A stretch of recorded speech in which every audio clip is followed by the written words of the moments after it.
créer du contenu devient à la mode. C'est indéniable. Mais en revanche, savoir comment créer du contenu est quelque chose qui peut être difficile.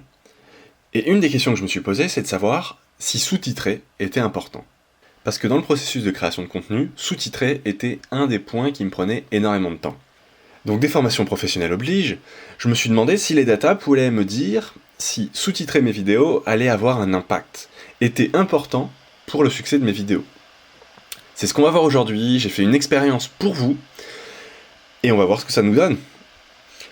Premièrement, petit disclaimer, c'est un test en postant mes vidéos sur LinkedIn. Il s'avère que LinkedIn est une plateforme du coup que je ne maîtrise pas, et donc le test ne sera pas scientifiquement valide. Je ne peux pas avoir deux vidéos qui coexistent comme on voudrait avoir avec un test par exemple AB qui est sérieux.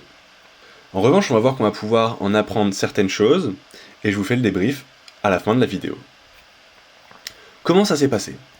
Alors premièrement, j'ai pris 5 de mes vidéos. 5 de mes vidéos qui avaient mieux marché que la moyenne. 5 vidéos, ça me permettait d'avoir 5 jours de contenu que j'allais poster sur LinkedIn, une vidéo par jour, et voir justement au bout de quelques temps, donc là ça fait 3 semaines, à combien de vues j'étais arrivé. Il s'avère que sur LinkedIn, le nombre de vues s'aplatit assez rapidement. Si votre vidéo n'est pas vue au début, elle meurt, et du coup elle ne sera jamais plus vue. Donc ces chiffres vont potentiellement bouger, mais c'est globalement les chiffres définitifs. Du coup, parmi ces 5 vidéos que j'ai postées pendant une semaine, il y a 2 types de vidéos. Il y a des vidéos que j'avais sous-titrées, donc celle-là par exemple, tout est de votre faute, et que j'ai republiées cette semaine-là en enlevant les sous-titres. Donc la même vidéo, le même texte, juste en rajoutant que c'était un riposte à la fin, pour être honnête. Mais juste la différence, c'était donc pas le même moment et pas les sous-titres. Il y en a 2 comme ça, les deux plus anciennes, parce qu'à l'époque je sous-titrais mes vidéos. Et il y a 3 autres vidéos qui sont exactement l'inverse, c'est-à-dire que j'ai arrêté de sous-titrer mes vidéos avant de me poser la question de si c'était important de le faire ou pas, parce que c'est à nouveau ce qui me prenait le plus de temps, donc je voulais voir.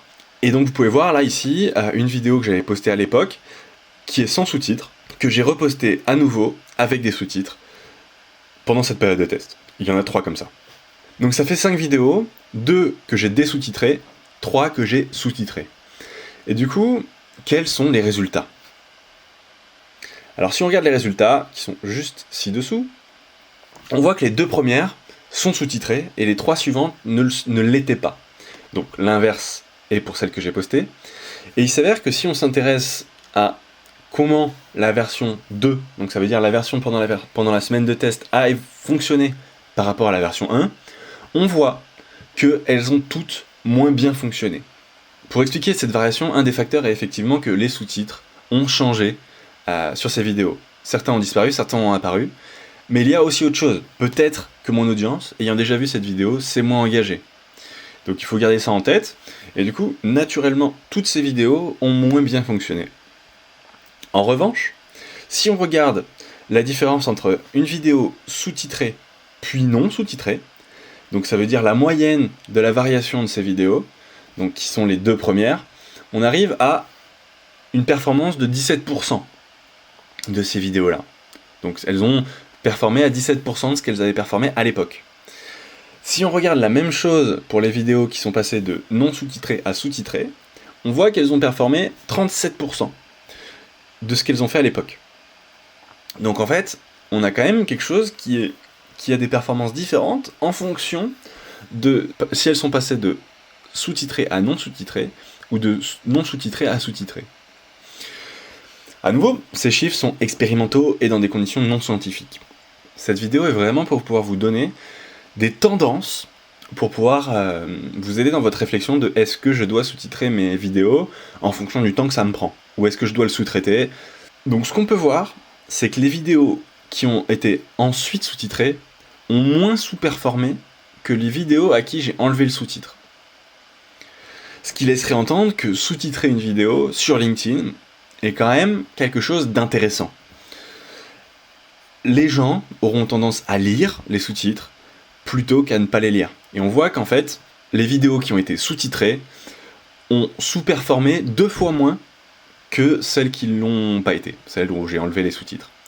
Donc ces sous-titres ont une valeur. Mais ce qu'on peut voir aussi, c'est que la différence de vue entre ces vidéos, c'est pas les sous-titres qui les expliquent. C'est l'engagement que vous avez eu avec votre communauté.